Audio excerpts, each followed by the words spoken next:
آئیے تشریف لے آئیے، اس نے کہا تو میں اتر گئی۔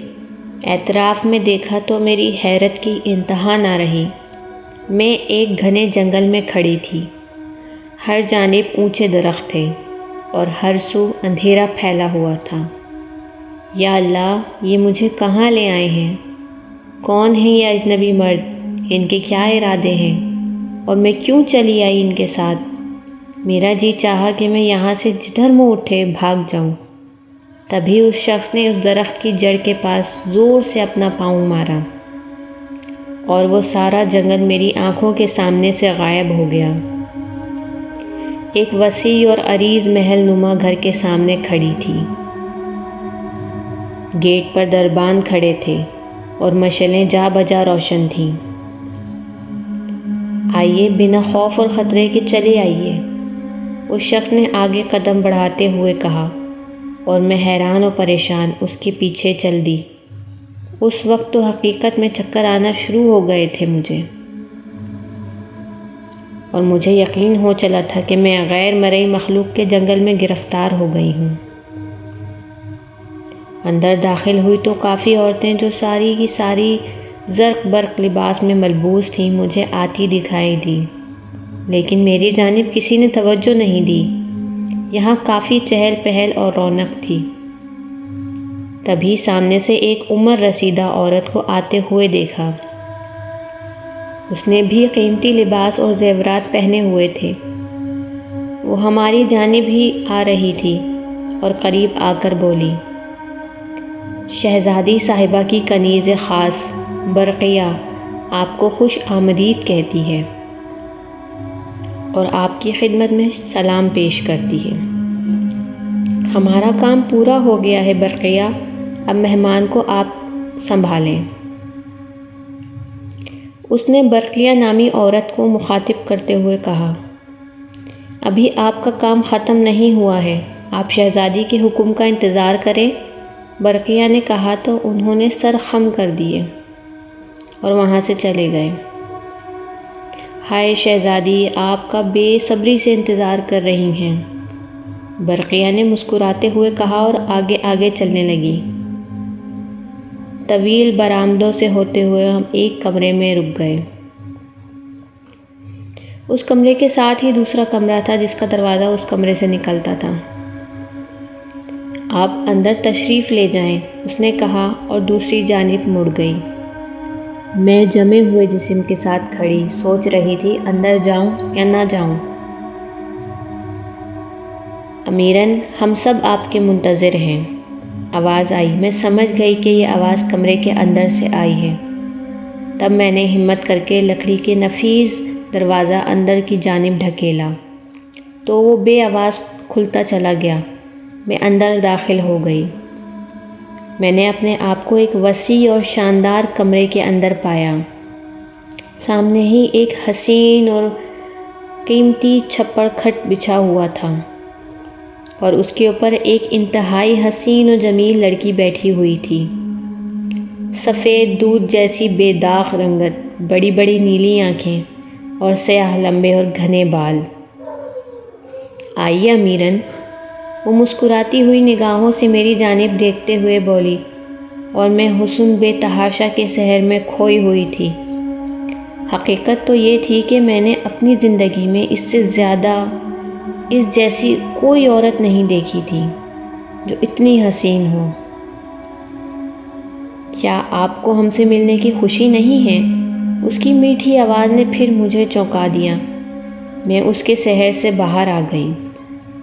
اچھا، آپ بیٹھیں تو صحیح، ہم آپ کو پوری بات سمجھاتے ہیں۔ آپ کا حیران اور پریشان ہونے میں حق بجانب ہے کیونکہ ہم آپ سے واقف ہیں، لیکن آپ ہم سے واقف نہیں۔ اس نے ایک خوبصورت کرسی کی طرف اشارہ کرتے ہوئے مجھے بیٹھنے کو کہا تو میں آہستہ قدموں سے چلتی ہوئی جا کر کرسی پر بیٹھ گئی۔ اس وقت بھی میرا اور اس کا خاص فاصلہ تھا۔ وہ کمرہ جس میں بیٹھی تھی شاید میرے پورے گھر کے برابر تھا۔ وہ تکیوں سے ٹیک لگا کر سنبھل کر بیٹھ گئی۔ اس کی جسمانی حالت سے مجھے اندازہ ہوا کہ وہ ماں بننے والی ہے۔ پھر وہ بولی، آپ بہت اچھی ہیں امیرن، بہت مہربان، خوش اخلاق، سب کا خیال رکھنے والی۔ میں نے انہی خوبیوں کی بنا پر تو آپ کو اپنی سہیلی بنایا ہے۔ آپ کی ساری الجھنیں ہم ابھی دور کیے دیتے ہیں۔ جب ہم آپ کو اپنی حقیقت بتائیں گے کہ اصل میں ہم ہیں کون، تو آپ کی سمجھ میں سب کچھ آ جائے گا۔ آپ کو اپنے گھر میں آنے والی وہ سفید بلی تو یاد ہوگی نا؟ ہم وہی بلی ہیں۔ اس کے انکشاف کو سن کر میں بری طرح لرزنے لگی۔ خوف و دہشت سے ایسا لگ رہا تھا جیسے ابھی میرا دم نکل جائے گا۔ ارے آپ تو گھبرا گئیں۔ آپ ذرا بھی خوفزدہ نہ ہوں۔ یہ سچ ہے کہ ہم انسان نہیں ہیں۔ میرا تعلق قوم اجنا سے ہے۔ میں شہنشاہ جنات کی بیٹی ہوں، الحمدللہ مسلمان ہوں اور شادی شدہ ہوں، لیکن بہت عیش و آرام کے باوجود میں ایک بہت بڑی نعمت سے محروم تھی۔ میں اولاد جیسی نعمت سے محروم تھی۔ جب بہت دل گھبرا جاتا تو دنیا میں یوں ہی گھومنے پھرنے آ جاتی اور ایسے ہی انسانوں کی بستی میں گھومنے چلی جاتی۔ ایک دن میرا گزر آپ کے گھر کے پاس سے ہوا۔ میں نے صحن میں آپ کو بچوں کے ساتھ کھیلتے ہوئے دیکھا۔ آپ بچوں کے ساتھ کھیل رہی تھیں، نہ جانے کیوں مجھے وہ منظر اتنا اچھا لگا، میں وہیں رک گئی اور آپ لوگوں کو دیکھتی رہی۔ پھر میں نے بلی کا روپ اختیار کیا اور آپ کے گھر میں آ گئی۔ آپ کے ہاں سے آنے کے بعد میرا دوبارہ دل چاہا کہ میں آپ کے پاس دوبارہ آؤں، تو میں چلی آئی۔ آپ نے بڑے پیار سے مجھے پیالی میں دودھ ڈال کر دیا اور وہ میں نے صرف اس لیے پی لیا کہ آپ نے تو ایک بلی کو دودھ دیا تھا، اور جانور کی یہ خصلت ہے کہ وہ کھانے پینے کی چیز کی جانب فوراً متوجہ ہو جاتا ہے۔ آپ یہی سمجھتی رہیں کہ میں صرف ایک بلی ہی ہوں۔ میں آپ کے گھر پر آتی رہی، میں آپ کے گھریلو حالات سے واقف بھی تھی۔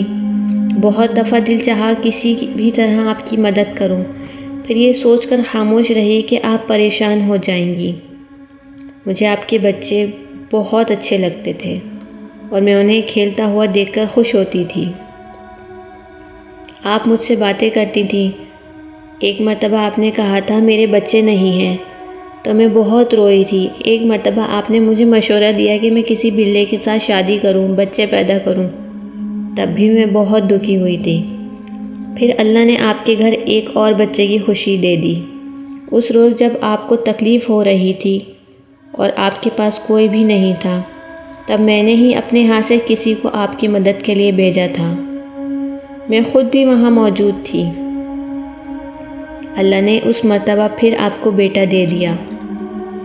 میرا بارہا دل چاہا کہ آپ کے بچے کو میں اپنے ساتھ لے جاؤں، لیکن پھر وہی خیال آیا کہ اللہ کو میرا یہ ظلم پسند نہیں آئے گا، اور ہو سکتا ہے کہ اللہ میری دعا قبول نہ کرے اور میں ہمیشہ اولاد کی نعمت سے محروم رہوں۔ پھر آپ کے گھر دوسرا مسئلہ آپ کے بیمار شوہر کا تھا۔ اس روز جب آپ اپنے نوزائیدہ بچے کو اپنے شوہر کے پاس لے گئیں تو وہ اسے گود میں اٹھا کر پیار نہ کر سکے، اور اس روز آپ دونوں جب بے بسی میں روئے تب بھی مجھے بہت دکھ ہوا۔ میں نے ایک بار پھر آپ کی مدد کرنے کا سوچا کہ شاید اللہ کو میری یہ بات پسند آ جائے اور اللہ میری بھی مراد پوری کر دے۔ میں نے اپنے ہاں طبیبوں میں سے ایک ماہر طبیب کو آپ کے شوہر کے علاج کے لیے بھیجا۔ الحمدللہ کہ وہ اب صحت یاب ہو گئے ہیں۔ اور پھر امیرن، اللہ نے حقیقت میں میری دعا سن لی۔ میری سونی گود بھی آباد ہونے والی ہے۔ بچوں کی پیدائش کسی بھی وقت متوقع ہے۔ بس اسی خوشی کے موقع پر میں آپ کو نہیں بھولی۔ میں سمجھتی ہوں کہ شاید یہ میری ان نیکیوں کا صلہ ہے جو میں نے آپ کے ساتھ کی تھی، کسی ستائش اور صلے کی تمنا کے بغیر۔ اتنا کہہ کر اس نے ایک زور سے سانس لی، پھر ایک زوردار کرہ اس کے منہ سے نکلی اور اس نے نڈھال انداز میں اپنا سر تکیے پر رکھ دیا۔ میں دم بخود اس کی باتیں سن رہی تھی۔ میرے دماغ میں سفید بلی اور اس کی ساری باتیں کسی فلم کی ریل کی مانند چل رہی تھیں۔ اس کی کراہ سنی تو میرے منہ سے بے ساختہ نکلا، کیا ہوا؟ اس نے مسکرا کر جواب دیا، شاید میرے ننھے مہمان آنے والے ہیں۔ اور اس نے دھیرے سے برقیہ کو آواز لگائی اور لمحہ بھر میں برقیہ میرے سامنے تھی۔ جاؤ، اسے بلاؤ، ہمیں اس کی ضرورت ہے۔ اس نے آنکھیں کھول کر برقیہ سے کہا اور پھر ایک تیز آہ اس کے منہ سے نکلی۔ کیا زیادہ تکلیف ہے؟ میں نے بے قراری سے پوچھا تو اس نے اس بات میں سر ہلا دیا اور پھر کمرے میں برقیہ کے ساتھ ایک بہت بوڑھی عورت دکھائی دی۔ اس نے اجنبی زبان میں شہزادی سے کچھ کہا اور اس کے قریب چلی گئی۔ میرا خیال ہے مجھے اب چلنا چاہیے۔ میں نے آنے والے لمحات کے بارے میں سوچ کر گھبرا کر کھڑی ہو گئی۔ نہیں، آپ ہمارے ماں بننے کی مبارکباد دیے بغیر جا رہی ہیں؟ اس نے کہا تو اس بڑھیا نے بڑی ناگواری نگاہوں سے میری جانب دیکھا اور شہزادی کی جانب متوجہ ہو گئی۔ میں کمرے کے دوسرے سرے پر شہزادی کے بستر سے دور بیٹھی تھی۔ مجھے شاید گھبراہٹ ہو رہی تھی اور پھر میری آنکھوں نے ایک انتہائی حیرت انگیز منظر دیکھا۔ مجھے اپنی آنکھوں پر یقین نہیں آ رہا تھا کہ میری آنکھیں جو کچھ دیکھ رہی ہیں وہ حقیقت ہے یا خواب۔ میں نے بڑھیا کے ہاتھوں میں ایک بچہ دیکھا۔ وہ اس کے ہاتھوں سے پھسل کر زمین پر سر کے بل گرا اور سر کے بل تیزی سے گول گول گھومنے لگا اور پھر کلا بازیاں کھاتا ہوا کمرے کے کونے میں دیوار سے ٹک کر کھڑا ہو گیا۔ اس کے بعد دوسرا بچہ بڑھیا کے ہاتھوں میں آیا۔ اس نے بھی بالکل وہی حرکت کی جو پہلے والے نے کی تھی۔ وہ بھی پہلے والے کے ساتھ دیوار کے ساتھ لگ کر کھڑا ہو گیا۔ پھر تیسرا، پھر چوتھا، پانچواں، اس طرح پورے 9 بچے آئے اور وہ سب لائن سے دیوار سے لگ کر کھڑے ہو گئے۔ میں پھٹی پھٹی آنکھوں سے یہ سب دیکھ رہی تھی۔ پھر بچے اکٹھے اس نے کسی کھلونے کی طرح سارے بچوں کو اٹھا لیا۔ میرا سر بری طرح گھوم رہا تھا اور مجھے شدید چکر آ رہے تھے۔ بوڑھی عورت میری آنکھوں کے سامنے سے غائب ہو گئی اور شہزادی، وہ مسکراتی ہوئی، اس طرح اس نے دونوں ہاتھ اٹھا کر انگڑائی لی، پھر میرے ہونک چہرے کی جانب دیکھتے ہوئے بولی، ہماری دنیا میں بچوں کی پیدائش اسی طرح ہوتی ہے۔ آپ انسانوں کے ہاں ایک وقت میں عام طور پر ایک بچہ پیدا ہوتا ہے تو ہمارے ہاں عام طور پر 9 بچے پیدا ہوتے ہیں، اس لیے جنات کی تعداد انسانوں سے 9 گنا زیادہ ہے۔ اچھا، مجھے یہ بات نہیں معلوم تھی، میں نے کہا۔ آج آپ نے بہت کچھ اپنی آنکھوں سے دیکھ بھی لیا۔ ہمارے یہاں پیدائش کا سلسلہ یہ ہوتا ہے، یہ بھی آپ کو معلوم ہو گیا۔ اس نے ایک بار پھر برقیہ کو آواز دی تو وہ پھر مجھے دکھائی دینے لگی۔ بچے کیسے ہیں؟ ہم انہیں دیکھنا چاہتے ہیں، لیکن اس سے پہلے کہ ہماری پیاری سہیلی کی خاطر مدارت کا انتظام کیا جائے۔ بچے بالکل ٹھیک ہیں، آپ کی آمد کے منتظر ہیں۔ وہ یہاں آتے مگر یہاں آپ کے مہمان موجود ہیں۔ آپ فکر نہ کریں، ابھی سارا انتظام ہو جاتا ہے، برقیہ نے مؤدبانہ انداز میں کہا۔ ہم ابھی آتے ہیں امیرن۔ شہزادی، جس کا نام بھی میں نے نہیں پوچھا اور نہ ہی مجھے کبھی اس کا نام معلوم ہوا، اس لیے میں اسے شہزادی کہہ رہی ہوں، لمحہ بھر میں غائب ہو گئی۔ وہ ابھی تک اپنی چھپر کھٹ سے نیچے نہیں اتری تھی اور لمحہ بھر میں میرے سامنے انواع و اقسام کے کھانے اور مٹھائیوں کے ڈھیر لگ گئے۔ ان کی خوشبو ہی اتنی زبردست اور ذائقہ اتنا اعلیٰ، میں نے دل میں سوچا۔ کھانے کی جانب ہاتھ بڑھایا ہی تھا کہ مجھے اپنے بچوں اور سلطان کا خیال آ گیا۔ ان لوگوں نے تو کبھی زندگی میں ایسا کھانا تک نہیں دیکھا، نہ ایسے کھانے کی خوشبو سونگھی۔ پھر میں جو روکھی سوکھی بھی اپنے بچوں اور سلطان کو کھلانے کے بعد کھاتی تھی، اتنے لذیذ کھانے تنہا کیسے اپنے حلق سے اتار لیتی؟ کیا سوچ رہی ہیں؟ میرے کانوں میں برقیہ کی آواز آئی اور ساتھ ہی وہ مجھے اپنے قریب کھڑی ہوئی دکھائی بھی دی۔ اس کے یوں اچانک نمودار ہونے سے میں ایک دم ڈر گئی تو وہ بولی، آپ پریشان نہ ہوں، یہاں آپ کو کسی قسم کے کوئی نقصان نہیں پہنچا سکتا، آپ تو ہماری مہمان ہیں، اطمینان سے کھانا کھائیں۔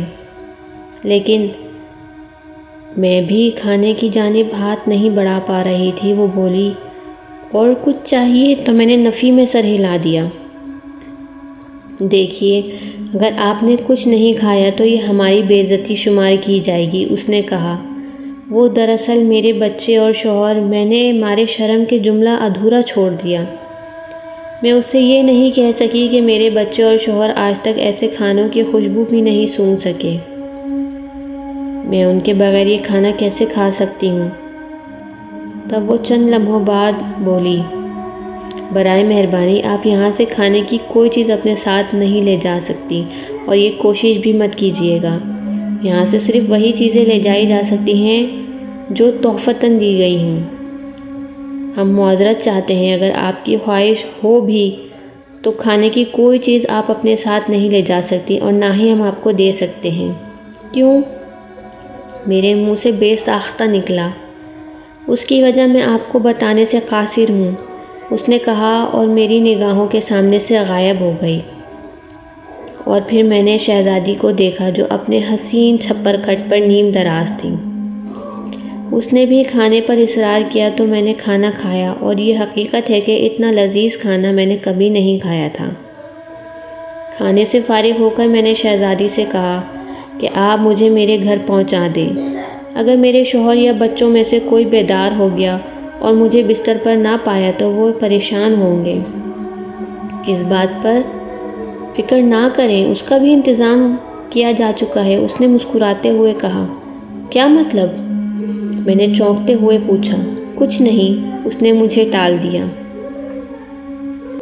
مجھے گھر جانا ہے، میں نے گھبرا کر کہا۔ میں اس کے اس جملے سے ڈر گئی تھی جو اس نے ابھی کہا تھا۔ پتہ نہیں اس نے کیا انتظام کیا ہے۔ لگتا ہے آپ کو ہم سے مل کر اور ہمارے ہاں آ کر خوشی نہیں ہوئی۔ آپ خوش نہیں ہیں، لیکن ہم بہت خوش ہیں۔ یہ ہماری آخری ملاقات ہے، اب ہم آئندہ کبھی نہیں ملیں گے۔ لیکن میں آپ کو خالی ہاتھ نہیں بھیجوں گی۔ میرے تحائف آپ کو ہمیشہ اس ملاقات کی یاد دلاتے رہیں گے۔ پھر اس نے برقیہ کو آواز دی۔ برقیہ پھر دکھائی دینے لگی۔ اب اس کے ہاتھ میں مجھے ایک تھال دکھائی دے رہا تھا۔ اس پر سونے کے زیورات رکھے تھے اور ایک مخمل کی تھیلی تھی۔ ہماری سہیلی کو ان زیورات سے سجا دو، شہزادی نے کہا، اور 1 منٹ میں ہی مجھے اپنے گلے، کانوں اور ہاتھوں میں سونے کے بھاری زیورات دکھائی دینے لگے۔ برقیہ نے وہ مخمل کی تھیلی میری جانب بڑھا دی۔ یاد رہے، آپ یہ زیور 24 گھنٹے سے پہلے نہیں اتاریں گی۔ اگر میری بات مان گئیں تو زیادہ فائدے میں رہیں گی۔